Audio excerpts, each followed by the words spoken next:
नमस्कार जय जगन्नाथ शुभ सकाळ आज हूँ जुलाई 4 तारिख शनिवार आसतु आज गुरुत्वपूर्ण खबर देखा आपणक भल पाइबा स्वरूप गोटे गोटे लाइक निश्चय करदेवे आज प्रथम खबर 6 तारिख जाए मत्स्यजीवी को समुद्र मना सक्रिय लघुचाप प्रभाव राज्य में वर्षार परिमाण बढ़िबार संभावना रही आगामी 3 रु 4 दिन मध्य केतेक स्थान में प्रबल अत्यंत प्रबल वर्षा होबार संभावना रही विशेषकर दक्षिण ओडिशा रे अधिक वर्षा हेबा सह जलमग्न स्थिति उपजिबार संभावना रही किछि जिला को रेड अलर्ट जारी कर जाइछि एपटे राज्य रे तुहाकु तुहा वर्षा लागि रहिछि आसंता 24 घंटा पय भीषण वर्षा नै दुई जिला कोरापुट और मालकानगिरी जिला को रेड अलर्ट जारी कर जाइछि सेही परि गजपति रायगड़ा कलाहांडी और नवरंगपुर जिला को प्रबल रु अति प्रबल वर्षा पय ऑरेंज अलर्ट जारी कर जाइछि प्रबल वर्षा पय गंजाम पुरी खोर्धा नयागड़ कटक कंधमाल बौद्ध सोनपुर बलांगीर नुआपड़ा बालेश्वर मयूरभंज जिला को पाणीपाग विभाग येलो वार्निंग जारी करिछि आसंता 6 तारिख पर्यंत ओडिशा उपकूल रे एवं यार आखपाख अंचल रे घंटा प्रति 40 रु 50 किलोमीटर बेगरे पवन बहिबा सहित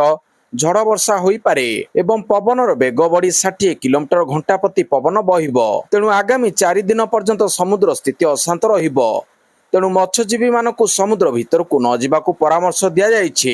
परवर्ती खबर नितिन को भेटिले मोहन दिल्ली रु फेरिले मुख्यमंत्री बीजेपी राष्ट्रीय अध्यक्षों सह समृद्ध ओडिशा गठन नहीं सकारात्मक आलोचना भुवनेश्वर रे पहुंचिले मुख्यमंत्री मोहन चरण माझी दिनिकिया दिल्ली गस्तरे जाइतिले मुख्यमंत्री राष्ट्रीय अध्यक्ष नितिन नवीन को सौजन्यमूलक साक्षात करथिले ओडिशार प्रगति समृद्ध ओडिशा गठन नहीं सकारात्मक आलोचना करिसंती मुख्यमंत्री गुरुवार आलोचना पर शुक्रवार भुवनेश्वर मुख्यमंत्री पहुंची परवर्ती खबर अमरनाथ यात्री प्रधानमंत्री मोदी को स्वतंत्र चिट्ठी देले 5टी संकल्पर वार्ता पवित्र अमरनाथ यात्रा अवसर में प्रधानमंत्री नरेंद्र मोदी शुक्रवार देशर समस्त शिव भक्त श्रद्धालु मानक एक स्वतंत्र वार्ता शेयर करछंती बाबा बर्फानी पवित्र यात्रा को भारत आध्यात्मिक परंपरा एवं सांस्कृतिक एकतार एक अमर अध्याय भाव में वर्णना करछंती प्रधानमंत्री social media platform X ray post करी से लिखिछंती जे बाबा बर्फानी दर्शन सह जड़ित अमरनाथ यात्रा आम आध्यात्मिक चेतनार प्रतीक एवं एही पवित्र अवसर में यात्री मानक उद्देश्य एक चिठी लिखि 5टी संकल्प ग्रहण करने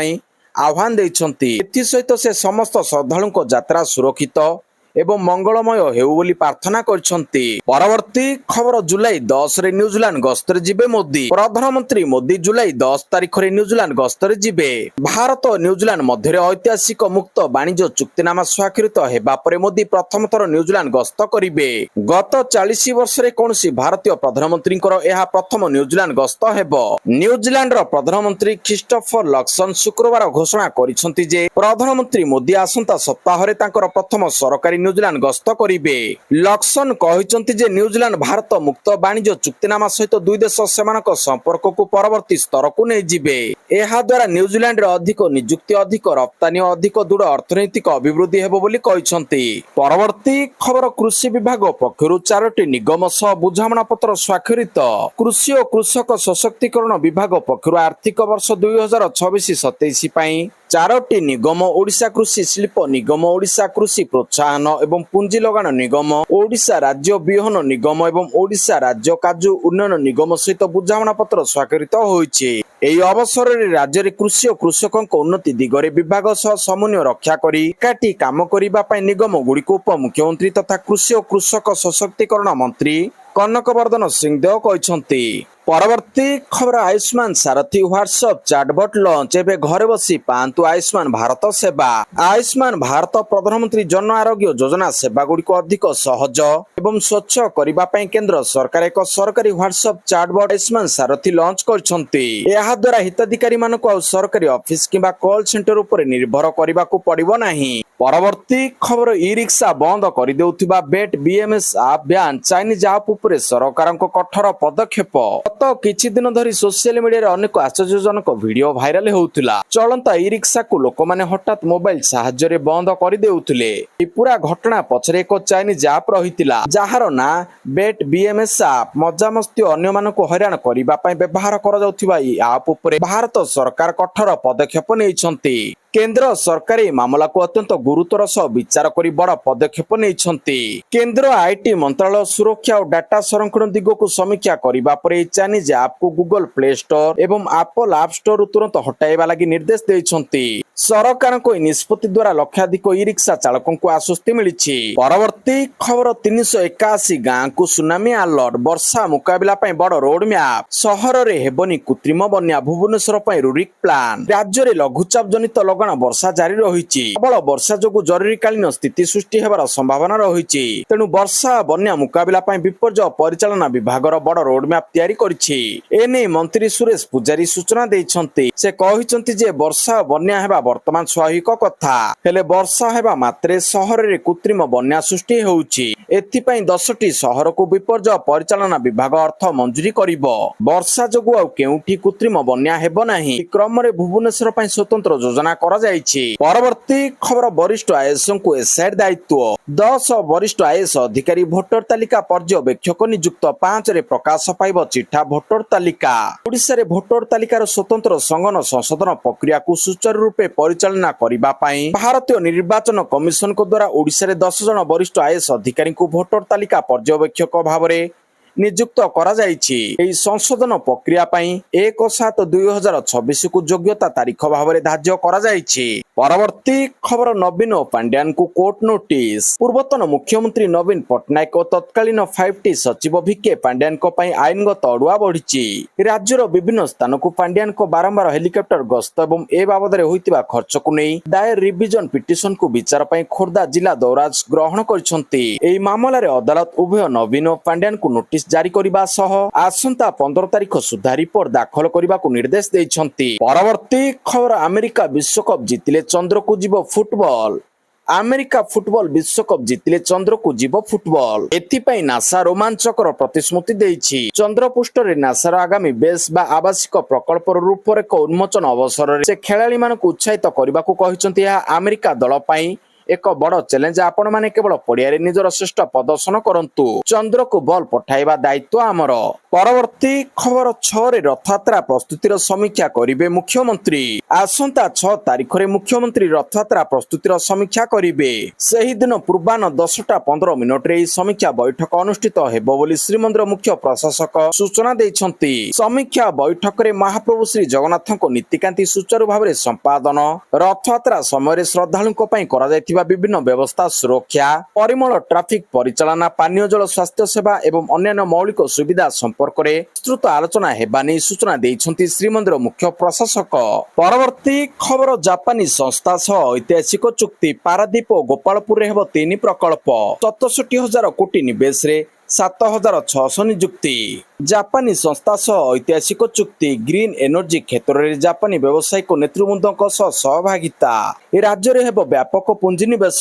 ଏସିଏମଇ ଓ ଆଇଏଚଆଇ କର୍ପୋରେସନ ସହିତ ଓଡ଼ିଶା ସରକାରଙ୍କ ଏମଓସି ସ୍ୱାକ୍ଷରିତ। ପାରାଦୀପ ଓ ଗୋପାଳପୁରରେ ହେବ 3ଟି ପ୍ରକଳ୍ପ। 67,000 କୋଟି ଟଙ୍କା ନିବେଶରେ ସୃଷ୍ଟି ହେବ 7,600 ନିଯୁକ୍ତି। ଏବେ ପ୍ରଯୁକ୍ତି ବିଦ୍ୟା, ନବସୃଜନ ଓ ସବୁଜ ଅର୍ଥନୀତି ଦ୍ୱାରା ପରିଚାଳିତ ହେବ ଓଡ଼ିଶାର ଶିଳ୍ପ ଅଭିବୃଦ୍ଧିର ପରବର୍ତ୍ତୀ ଅଧ୍ୟାୟ। ପରବର୍ତ୍ତୀ ଖବର, ଉପପ୍ରଧାନମନ୍ତ୍ରୀ ହେବେ ନୀତିଶ କୁମାର। ବିହାରରୁ ଦିଲ୍ଲୀ ପର୍ଯ୍ୟନ୍ତ ହଲଚଲ। ପ୍ରଧାନମନ୍ତ୍ରୀ ନରେନ୍ଦ୍ର ମୋଦିଙ୍କ ମନ୍ତ୍ରିମଣ୍ଡଳରେ ଏକ ବଡ଼ ଧରଣର ପୁନର୍ଗଠନ ପ୍ରକ୍ରିୟା ଚୂଡ଼ାନ୍ତ ପର୍ଯ୍ୟାୟରେ ପହଞ୍ଚିଛି।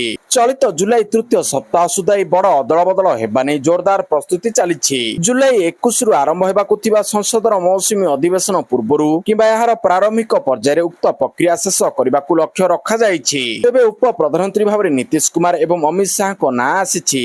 ଚର୍ଚ୍ଚା ହେଉଛି ଯେ ବିହାରର ପୂର୍ବତନ ମୁଖ୍ୟମନ୍ତ୍ରୀ ନୀତିଶ କୁମାର ଦେଶର 8ମ ଉପପ୍ରଧାନମନ୍ତ୍ରୀ ହେବେ। ମୁଖ୍ୟମନ୍ତ୍ରୀ ପଦ ଛାଡ଼ିବା ବଦଳରେ ବିଜେପି ତାଙ୍କୁ ଉପପ୍ରଧାନମନ୍ତ୍ରୀ ହେବାର ଅଫର ଦେଇଥିବା ନେଇ କୁହାଯାଉଛି। ପରବର୍ତ୍ତୀ ଖବର, ବିଜୟଙ୍କ ବଡ଼ ନିଷ୍ପତ୍ତି। କରୁର ଦଳାଚକଟା ରାଜ୍ୟ ସରକାରଙ୍କ ବଡ଼ ଘୋଷଣା। 41 ମୃତକଙ୍କ ପରିବାରକୁ ମିଳିବ ସରକାରୀ ଚାକିରି। କରୁରରେ ଟିଭିକେ ନେତା ବିଜୟଙ୍କ ପ୍ରଚାର ସମୟରେ ଦଳାଚକଟାରେ 41 ଜଣଙ୍କ ଜୀବନ ଯାଇଥିଲା। ଏହି ଘଟଣାରେ ଗୁରୁବାର ଦିନ ଶ୍ରୀ ଜୋସେଫ ବିଜୟଙ୍କ ନେତୃତ୍ୱାଧୀନ ତାମିଲନାଡୁ ସରକାର ଗୁରୁତ୍ୱପୂର୍ଣ୍ଣ ନିଷ୍ପତ୍ତି ନେଇଛନ୍ତି। 41 ଜଣଙ୍କ ପରିବାରକୁ ସରକାରୀ ଚାକିରି ଦେବାକୁ ନେଇ ସେ ଘୋଷଣା କରିଛନ୍ତି। ବିଜୟ ଜୁଲାଇ 10 ଏବଂ 11ରେ କରୁର ଗସ୍ତ କରିବାର କାର୍ଯ୍ୟକ୍ରମ ରହିଛି। ତାଙ୍କ ଗସ୍ତର ଅଂଶ ସ୍ୱରୂପ ସେ ଏକ ସରକାରୀ କଲ୍ୟାଣ ଯୋଜନା ବଣ୍ଟନ ଉତ୍ସବରେ ଯୋଗ ଦେବେ। ମୁଖ୍ୟମନ୍ତ୍ରୀ ସେପ୍ଟେମ୍ବର 2025ରେ କରୁରରେ ଏକ ଟିଭିକେ ନିର୍ବାଚନ ପ୍ରଚାର ସମୟରେ ଦଳାଚକଟାରେ ମୃତ୍ୟୁବରଣ କରିଥିବା 41 ଜଣଙ୍କ ପରିବାରକୁ ଭେଟି ସମବେଦନା ଜଣାଇବାକୁ ମଧ୍ୟ ଯୋଜନା କରୁଥିବା ନେଇ ଚର୍ଚ୍ଚା ହେଉଛି। ପରବର୍ତ୍ତୀ ଖବର ଲଘୁଚାପ ଜନିତ ବର୍ଷାକୁ ନେଇ ଅଗ୍ନିଶମ ବିଭାଗର ପ୍ରସ୍ତୁତି। ଲଘୁଚାପ ଜନିତ ପ୍ରବଳ ବର୍ଷା ସମ୍ଭାବ୍ୟ ବନ୍ୟା ପରିସ୍ଥିତିର ମୁକାବିଲା ଲାଗି ଅଗ୍ନିଶମ ବାହିନୀକୁ ହାଇ ଆଲର୍ଟରେ ରଖାଯାଇଛି। 3ଟି ରେଞ୍ଜରେ ଉଦ୍ଧାରକାରୀ ଦଳ ନିୟୋଜିତ ହୋଇଛନ୍ତି। ବନ୍ୟା ଲାଗି 324 ବୋଟ ରଖାଯାଇଛି। ଏହା ସହିତ 3143 ଲାଇଫ୍ ଜ୍ୟାକେଟ ଏବଂ 2712 ଉଦ୍ଧାରକାରୀ ଜଳଘେରିରୁ ଉଦ୍ଧାର ଲାଗି ମୁତୟନ ରହିଛନ୍ତି। ତଳିଆ ଅଞ୍ଚଳ ଜଳ ନିଷ୍କାସନ ଲାଗି 352 ପମ୍ପ ରହିଛି। ପ୍ରବଳ ବର୍ଷା ଯୋଗୁଁ ଘର ଭୁଶୁଡିବା ଏବଂ ଗଛ ଉପୁଡିବା ଘଟଣାର ମୁକାବିଲା ପାଇଁ ଅଗ୍ନିଶମ ଟିମ୍ ବିଭିନ୍ନ ଯନ୍ତ୍ରାଂଶ ସହିତ ପ୍ରସ୍ତୁତିକୁ ଚୂଡାନ୍ତ କରିଛି।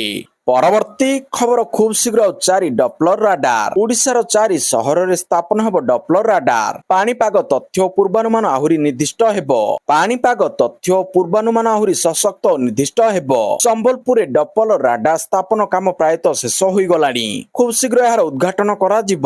ସେହିପରି ବାଲେଶ୍ୱରରେ ପ୍ରସ୍ତାବିତ ଡପଲର ରାଡାର କାମ ମଧ୍ୟ ଶୀଘ୍ର ଶେଷ ହେବ। ଭୁବନେଶ୍ୱର ଓ ପୁରୀରେ ଡପଲର ରାଡାରକୁ ଚଳିତ ବର୍ଷ ସୁଦ୍ଧା ସମାପ୍ତ କରିବାକୁ ନିର୍ଦ୍ଦେଶ ଦେଇଛନ୍ତି ରାଜସ୍ୱ ଓ ବିପର୍ଯ୍ୟୟ ପରିଚାଳନା ମନ୍ତ୍ରୀ ସୁରେଶ ପୂଜାରୀ। ରାଜ୍ୟରେ ବିପର୍ଯ୍ୟୟ ପରିଚାଳନା ବ୍ୟବସ୍ଥାକୁ ଅଧିକ ସୁଦୃଢ ପ୍ରଭାବଶାଳୀ କରିବା ଲକ୍ଷ୍ୟରେ ମନ୍ତ୍ରୀ ଶ୍ରୀ ପୂଜାରୀଙ୍କ ଅଧ୍ୟକ୍ଷତାରେ ଏକ ଉଚ୍ଚସ୍ତରୀୟ ସମୀକ୍ଷା ବୈଠକ ଅନୁଷ୍ଠିତ ହୋଇଥିଲା। ପରବର୍ତ୍ତୀ ଖବର ୱେବସାଇଟରେ ସଂଶୋଧିତ ପୁସ୍ତକ ଖୋଲିଲା ଏସିଆରଟି ଏବଂ ଓସେପା ୱେବସାଇଟ। ପ୍ରଥମରୁ ଚତୁର୍ଥ ଶ୍ରେଣୀ ପାଇଁ ଉଦ୍ଦିଷ୍ଟ ସଂଶୋଧିତ ପାଠ୍ୟ ପୁସ୍ତକ ଉପଲବ୍ଧ। ଖୋଲିଲା ଏସିଆରଟି ଏବଂ ଓସେପା ୱେବସାଇଟ। ପ୍ରଥମରୁ ଚତୁର୍ଥ ଶ୍ରେଣୀ ପାଇଁ ଉଦ୍ଦିଷ୍ଟ ସଂଶୋଧିତ ପାଠ୍ୟ ପୁସ୍ତକ ଗୁଡ଼ିକୁ ଏହି ୱେବସାଇଟରେ ଦିଆଯାଇଛି। ବିଦ୍ୟାଳୟ ଓ ଗଣଶିକ୍ଷା ବିଭାଗ, ଶିକ୍ଷକ ଶିକ୍ଷା ନିର୍ଦ୍ଦେଶାଳୟ ଏବଂ ରାଜ୍ୟ ଶିକ୍ଷା ଗବେଷଣା ପ୍ରଶିକ୍ଷଣ ପରିଷଦ ଏବଂ ଓସେପାର ୱେବସାଇଟରେ ସଂଶୋଧିତ ପାଠ୍ୟ ପୁସ୍ତକ ଦିଆଯାଇଛି। ପରବର୍ତ୍ତୀ ଖବର ହୀରାକୁଦ ବୁଡି ଅଞ୍ଚଳ ଚାଷୀଙ୍କ ପାଇଁ ବଡ ଆଶ୍ୱସ୍ତି। ରବି ଧାନ କିଣିବାକୁ ଅନୁମତି ଦେଲେ ରାଜ୍ୟ ସରକାର। ଝାରସୁଗୁଡା ଜିଲ୍ଲା ଲଖନପୁର ବ୍ଲକ ଅନ୍ତର୍ଗତ ହୀରାକୁଦ ଜଳଭଣ୍ଡାରର ବୁଡି ଅଞ୍ଚଳରେ ଧାନ ଚାଷ କରୁଥିବା ଚାଷୀଙ୍କ ପାଇଁ ଏକ ବଡ ଖୁସି ଖବର ଆସିଛି। ଚଳିତ 2025-26 ରବି ଋତୁରେ ଏହି ଜମିରେ ଚାଷ କରୁଥିବା 796 ଜଣ ଚାଷୀଙ୍କୁ ଏକ ସ୍ୱତନ୍ତ୍ର କ୍ଷେତ୍ର ଭାବରେ ଗ୍ରହଣ କରି ସେମାନଙ୍କ ଧାନ ସରକାରୀ ମଣ୍ଡିରେ ବିକ୍ରି କରିବା ପାଇଁ ଖାଦ୍ୟ ଯୋଗାଣ ଓ ଖାଉଟି କଲ୍ୟାଣ ବିଭାଗ ପକ୍ଷରୁ ଗ୍ରୀନ ସିଗ୍ନାଲ ମିଳିଛି। ଝାରସୁଗୁଡା ଜିଲ୍ଲାପାଳଙ୍କ ପ୍ରସ୍ତାବକୁ ଗମ୍ଭୀରତାର ସହ ବିଚାର କରି ରାଜ୍ୟ ସରକାର ଏହି ମାନବୀୟ ନିଷ୍ପତ୍ତି ନେଇଛନ୍ତି। ସରକାରଙ୍କ ଅତିରିକ୍ତ ସଚିବ ସୁଦାମ ଚରଣ ମଣ୍ଡଳ ଏନେଇ ଜିଲ୍ଲାପାଳଙ୍କୁ ଚିଠି ଲେଖି ଜରୁରୀକାଳୀନ ଭିତ୍ତିରେ ପଦକ୍ଷେପ ନେବାକୁ ନିର୍ଦ୍ଦେଶ ଦେଇଛନ୍ତି। ପରବର୍ତ୍ତୀ ଖବର ମହିଳା ଟି20 ବିଶ୍ୱକପ୍ ଫାଇନାଲରେ ଇଂଲଣ୍ଡ। ଦ ଓଭାଲ ଆୟୋଜକ ଇଂଲଣ୍ଡ ଚଳିତ ଟି20 ବିଶ୍ୱକପ୍ ଫାଇନାଲରେ ପ୍ରବେଶ କରିଛି। 8 ବର୍ଷ ପରେ ଫାଇନାଲରେ ପ୍ରବେଶ କରିଥିବା ଇଂଲଣ୍ଡ ରବିବାର ଲର୍ଡସରେ ଟ୍ରଫି ଲାଗି 6 ଥରର ବିଜେତା ଅଷ୍ଟ୍ରେଲିଆକୁ ଭେଟିବ। ଗୁରୁବାର ରାତିରେ ଏଠାରେ ଖେଳାଯାଇଥିବା ଦ୍ୱିତୀୟ ସେମିଫାଇନାଲରେ ଆୟୋଜକ ଇଂଲଣ୍ଡ 60 ରନରେ ଦକ୍ଷିଣ ଆଫ୍ରିକାକୁ ପରାସ୍ତ କରିଛି। ପରବର୍ତ୍ତୀ ଖବର ତେହେରାନର ଗ୍ରାଣ୍ଡ ମୁସଲାରେ ପହଞ୍ଚିଲା ସର୍ବୋଚ୍ଚ ନେତା ଖେମ୍ନିଙ୍କ ପାର୍ଥିବ ଶରୀର। ଆଜି ହେବ ଶେଷକୃତ୍ୟ। ଆମେରିକା ଓ ଇସ୍ରାଏଲର ମିଳିତ ଏୟାର ଷ୍ଟ୍ରାଇକ୍ ବିମାନ ଆକ୍ରମଣରେ ପ୍ରାଣ ହରାଇଥିବା ଇରାନର ସର୍ବୋଚ୍ଚ ନେତା ଆୟତୋଲା ଅଲି ଖେମ୍ନିଙ୍କ ପାର୍ଥିବ ଶରୀର ଶୁକ୍ରବାର ତେହେରାନର ପ୍ରସିଦ୍ଧ ଗ୍ରାଣ୍ଡ ମୁସଲା କମ୍ପ୍ଲେକ୍ସରେ ପହଞ୍ଚିଛି। ଇରାନର ଜାତୀୟ ପତାକାରେ ଆବୃତ ହୋଇଥିବା ତାଙ୍କ କଫିନକୁ ଦେଖି ସେଠାରେ ଉପସ୍ଥିତ ଥିବା ହଜାର ହଜାର ଶୋକାକୁଳ ପ୍ରଶଂସକ ଓ କଳା ପୋଷାକ ପିନ୍ଧିଥିବା ଶ୍ରଦ୍ଧାଳୁ କାନ୍ଦି ପକାଇଥିଲେ। ଶନିବାର ଅର୍ଥାତ୍ ଆଜି ଅନୁଷ୍ଠିତ ହେବାକୁ ଥିବା ଏହି ସରକାରୀ ଶେଷକୃତ୍ୟ କାର୍ଯ୍ୟକ୍ରମରେ ଦେଶ ବିଦେଶରୁ ଲକ୍ଷ ଲକ୍ଷ ଲୋକ ଏବଂ ଅନେକ ବିଦେଶୀ ନେତା ଯୋଗ ଦେବେ ବୋଲି ଆଶା କରାଯାଉଛି। ପରବର୍ତ୍ତୀ ଖବର ସୀମାପାର ଆତଙ୍କବାଦକୁ ନେଇ ଭାରତର କଡ଼ା ଆଭିମୁଖ୍ୟ। ସିନ୍ଧୁ ଜଳ ଚୁକ୍ତି ସ୍ଥଗିତ ରହିବ। ପାକିସ୍ତାନ ପ୍ରାୟୋଜିତ ସୀମାପାର ଆତଙ୍କବାଦକୁ ନେଇ କଡ଼ା ଆଭିମୁଖ୍ୟ ଗ୍ରହଣ କରିଛି ଭାରତ। ପାକିସ୍ତାନ ପକ୍ଷରୁ ସୀମାପାର ଆତଙ୍କବାଦକୁ ପ୍ରଶ୍ରୟ ଦେବା ସମ୍ପୂର୍ଣ୍ଣ ବନ୍ଦ ନ ହେବା ଏବଂ ଏହି ଦିଗରେ କୌଣସି ବିଶ୍ୱାସଯୋଗ୍ୟ ତଥା ସ୍ଥାୟୀ ପଦକ୍ଷେପ ଗ୍ରହଣ କରାନଯିବା ପର୍ଯ୍ୟନ୍ତ ସିନ୍ଧୁ ଜଳ ଚୁକ୍ତି ସ୍ଥଗିତ ରହିବ ବୋଲି କେନ୍ଦ୍ର ସରକାର ଶୁକ୍ରବାର ସ୍ପଷ୍ଟ କରିଛନ୍ତି। ଏକ ସାମ୍ବାଦିକ ସମ୍ମିଳନୀକୁ ସମ୍ବୋଧିତ କରି ବୈଦେଶିକ ମନ୍ତ୍ରଣାଳୟର ମୁଖପାତ୍ର ରଣଦୀପ ଜୟସ୍ୱାଲ କହିଛନ୍ତି ଯେ ସିନ୍ଧୁ ଜଳ ଚୁକ୍ତି ପ୍ରସଙ୍ଗରେ ଭାରତର ଆଭିମୁଖ୍ୟ ସର୍ବଦା ସ୍ପଷ୍ଟ ଓ ସମାନ ରହିଛି। ପାକିସ୍ତାନ ଦ୍ୱାରା କ୍ରମାଗତ ଭାବରେ ଚାଲିଥିବା ଆତଙ୍କବାଦୀ କାର୍ଯ୍ୟକଳାପ ଯୋଗୁଁ ହିଁ ଏହି ଚୁକ୍ତିକୁ ସ୍ଥଗିତ ରଖାଯାଇଛି। ପାକିସ୍ତାନକୁ ପ୍ରଥମେ ସୀମାପାର ଆତଙ୍କବାଦକୁ ସମ୍ପୂର୍ଣ୍ଣ ରୂପରେ ପ୍ରତ୍ୟାଖ୍ୟାନ କରିବାକୁ ପଡ଼ିବ ବୋଲି ଜୟସ୍ୱାଲ କହିଛନ୍ତି। ପରବର୍ତ୍ତୀ ଖବର ସ୍ୱାସ୍ଥ୍ୟ ମନ୍ତ୍ରୀଙ୍କ ସହ ଡାକ୍ତରଙ୍କର ହେବ ଆଲୋଚନା। ଆଜି ସ୍ୱାସ୍ଥ୍ୟ ମନ୍ତ୍ରୀଙ୍କ ସହ ଡାକ୍ତରଙ୍କର ହେବ ଆଲୋଚନା। ଓମସା ସଭାପତି ଓ ସମ୍ପାଦକଙ୍କୁ ଚିଠି। ଶନିବାର ଅର୍ଥାତ୍ ଆଜି ସ୍ୱାସ୍ଥ୍ୟ ମନ୍ତ୍ରୀଙ୍କ ସହ ଡାକ୍ତରଙ୍କର ହେବ ଆଲୋଚନା। ଆଜି ଦିନ 11:30 ସମୟରେ ମନ୍ତ୍ରୀଙ୍କ ଚାମ୍ବରରେ ଆଲୋଚନା ହେବ ବୋଲି ସୂଚନା ମିଳିଛି। ଏନେଇ ଓମସା ସଭାପତି ଓ ସମ୍ପାଦକଙ୍କୁ ସ୍ୱାସ୍ଥ୍ୟ ବିଭାଗ ପକ୍ଷରୁ ଚିଠି କରାଯାଇଛି। ପରବର୍ତ୍ତୀ ଖବର ମିଶନ ଶକ୍ତି ଲକ୍ଷପତି ଦିଦି ପରେ ମହାଲକ୍ଷପତି କୋଟିପତି ଦିଦି ସୃଷ୍ଟି କରିବା ଲକ୍ଷ୍ୟ। ଏ ରାଜ୍ୟସ୍ତରୀୟ ଦକ୍ଷତା ବିକାଶ ତାଲିମ କାର୍ଯ୍ୟକ୍ରମର ତୃତୀୟ ପର୍ଯ୍ୟାୟର ଶୁଭାରମ୍ଭ। ରାଜ୍ୟରେ ମହିଳାଙ୍କ ଆର୍ଥିକ ସଶକ୍ତିକରଣ ଅଭିଯାନରେ ଲକ୍ଷପତି ଦିଦି କାର୍ଯ୍ୟକ୍ରମ ସଫଳ ହୋଇଛି। ଏହାପରେ ମହାଲକ୍ଷପତି ଓ କୋଟିପତି ଦିଦି ସୃଷ୍ଟି କରାଯିବା ଲକ୍ଷ୍ୟ ରହିଛି ବୋଲି ରାଜ୍ୟସ୍ତରୀୟ ମିଶନ ଶକ୍ତି ଦକ୍ଷତା ବିକାଶ ତାଲିମ କାର୍ଯ୍ୟକ୍ରମରେ ଯୋଗଦେଇ ଉପମୁଖ୍ୟମନ୍ତ୍ରୀ ପ୍ରଭାତୀ ପରିଡ଼ା କହିଛନ୍ତି। ଉପମୁଖ୍ୟମନ୍ତ୍ରୀ ନିଜ ବକ୍ତବ୍ୟରେ କହିଥିଲେ, ପ୍ରଧାନମନ୍ତ୍ରୀ ନରେନ୍ଦ୍ର ମୋଦିଙ୍କ ଲକ୍ଷପତି ଦିଦି ଅଭିଯାନ ଏବଂ ମୁଖ୍ୟମନ୍ତ୍ରୀ ମୋହନ ଚରଣ ମାଝୀଙ୍କ ନେତୃତ୍ୱରେ ରାଜ୍ୟ ସରକାର ମହିଳାଙ୍କ ଆର୍ଥିକ ସଶକ୍ତିକରଣକୁ ସର୍ବୋଚ୍ଚ ପ୍ରାଥମିକତା ଦେଉଛନ୍ତି। ପରବର୍ତ୍ତୀ ଖବର 8 ଜୈସି ଆତଙ୍କବାଦୀକୁ ଗିରଫ କଲା ଗୁଜରାଟ ଏଟିଏସ୍। ପାକିସ୍ତାନ ଆତଙ୍କବାଦୀ ଗୋଷ୍ଠୀ ଜୈସି ଏ ମହମ୍ମଦ ସହ ସମ୍ପୃକ୍ତି ପାଇଁ ଗୁଜରାଟ ଏଟିଏସ୍ ଏକାଧିକ ରାଜ୍ୟରେ ଚଢ଼ାଉ କରି 8 ଜଣଙ୍କୁ ଗିରଫ କରିଛି। ଗୁଜରାଟ ଏଟିଏସ୍ ଗୁଜରାଟର ବନାସକଣ୍ଠା, ପାଟନ, ନଭସରୀ ସମେତ ଏକାଧିକ ଅଞ୍ଚଳ ଏବଂ ମଧ୍ୟପ୍ରଦେଶର ଦେଓସରେ ଆତଙ୍କୀ ନିରୋଧ ଅପରେସନ ଚଳାଇଥିଲା। ଏହି ପ୍ରକ୍ରିୟାରେ 8 ଜଣ ଗିରଫ ହୋଇଛନ୍ତି। ସେମାନେ ଭବିଷ୍ୟତ ଆକ୍ରମଣ ଯୋଜନା କରିବା ପାଇଁ ଗୁଜରାଟରେ ଏକ ଆତଙ୍କୀ ନେଟୱାର୍କ ପରିଚାଳନା କରୁଥିଲେ। ସମସ୍ତଙ୍କ ବୟସ 18ରୁ 40 ବର୍ଷ ମଧ୍ୟରେ। ପରବର୍ତ୍ତୀ ଖବର ଜଳୁଛି ୟୁରୋପରେ ରେକର୍ଡ ଭଙ୍ଗା ଗ୍ରୀଷ୍ମ ଲହରୀ, ପ୍ରତିଦିନ ବଢୁଛି ମୃତ୍ୟୁ ସଂଖ୍ୟା। ୟୁରୋପରେ ରେକର୍ଡ ଭଙ୍ଗା ଗ୍ରୀଷ୍ମ ଲହରୀରୁ ଲୋକଙ୍କୁ ନିସ୍ତାର ମିଳୁନି। ଅସହ୍ୟ ଗରମ ଯୋଗୁଁ ପ୍ରତିଦିନ ୟୁରୋପରେ ମୃତ୍ୟୁ ସଂଖ୍ୟା ବଢୁଛି। ଫ୍ରାନ୍ସରେ ଜୁନ ଶେଷ ସପ୍ତାହରେ ଗ୍ରୀଷ୍ମ ଲହରୀ ଯୋଗୁଁ 2025 ଅତିରିକ୍ତ ମୃତ୍ୟୁ ହୋଇଛି। ପୂର୍ବ ସପ୍ତାହ ତୁଳନାରେ ଜୁନ 22ରୁ 28 ସପ୍ତାହରେ ଫ୍ରାନ୍ସରେ ଅତିରିକ୍ତ 2025 ମୃତ୍ୟୁ ହୋଇଛି ବୋଲି ଦେଶର ସ୍ୱାସ୍ଥ୍ୟ ମନ୍ତ୍ରୀ ଷ୍ଟିଫେନ୍ ରିସ୍କ ଗଣମାଧ୍ୟମରେ ସୂଚନା ଦେଇଛନ୍ତି। ପରବର୍ତ୍ତୀ ଖବର ଭାରତ ବିପକ୍ଷ ଦିନିକିଆ ସିରିଜ ଲାଗି ଟିମ୍ ଘୋଷଣା କଲା ଇଂଲଣ୍ଡ। 22 ବର୍ଷୀୟ ଅଲରାଉଣ୍ଡରଙ୍କୁ ସୁଯୋଗ। ଭାରତ ଏବଂ ଇଂଲଣ୍ଡ ମଧ୍ୟରେ 5 ମ୍ୟାଚ୍ ବିଶିଷ୍ଟ ଟି20 ସିରିଜ ଜାରି ରହିଛି। ଏହାପରେ ଜୁଲାଇ 14 ତାରିଖରୁ 3 ମ୍ୟାଚ୍ ବିଶିଷ୍ଟ ଦିନିକିଆ ସିରିଜ ଆରମ୍ଭ ହେବ। ବିସିସିଆଇ ଜୁନ 21 ତାରିଖରେ ଦଳ ଘୋଷଣା କରିଥିଲା। ଜୁଲାଇ 3 ତାରିଖରେ ଆୟୋଜକ ଦଳ 16 ଜଣିଆ ଦଳ ଘୋଷଣା କରିଛି। ଟିମ୍ର ନେତୃତ୍ୱ ନେବେ ହ୍ୟାରି ବ୍ରୁକ୍।